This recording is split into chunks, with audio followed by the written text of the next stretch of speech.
Vous avez remarqué que dans notre vie quotidienne, autour de la table, ou au resto, ou entre amis, tout le monde n'a pas le même temps de parole. À l'occasion des élections municipales, je vais vous expliquer comment ça se passe en politique. Comment on répartit le temps de parole entre les candidats pour respecter le pluralisme politique sur nos antennes. Bonjour, merci d'être avec nous aujourd'hui. Bonjour. Le pluralisme politique, en fait, c'est très simple. C'est s'assurer que tous les partis politiques, toutes les idées politiques soient représentées à l'antenne, à la télévision en l'occurrence.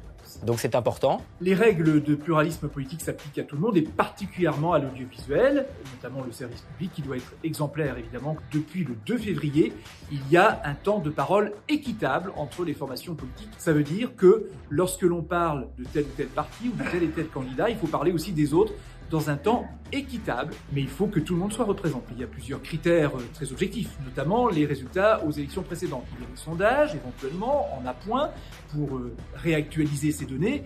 Et puis, il y a aussi où sont représentés les partis politiques. Ont-ils des députés? Ont-ils des sénateurs? Ont-ils des députés européens? Tout ça, ce sont des éléments objectifs.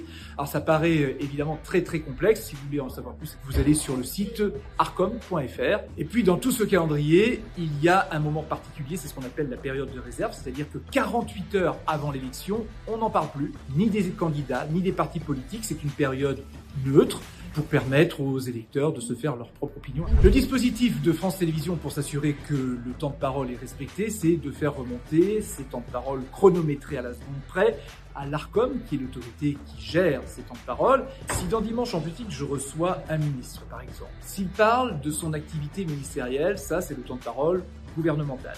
S'il parle de son parti politique, c'est le temps de parole du parti politique. Et s'il soutient un candidat municipal, là c'est du temps de parole municipal. Et nous, après, s'il y a des décalages, eh bien dans l'émission d'après, on fait du rééquilibrage avec d'autres partis politiques. Le tout, c'est que dans les 6 semaines de la période électorale, tout le monde soit traité de façon équitable. Si ça n'existait pas, clairement, il y a des partis politiques qui n'apparaîtraient peut-être jamais à l'antenne, des tendances qui ne s'exprimeraient peut-être jamais.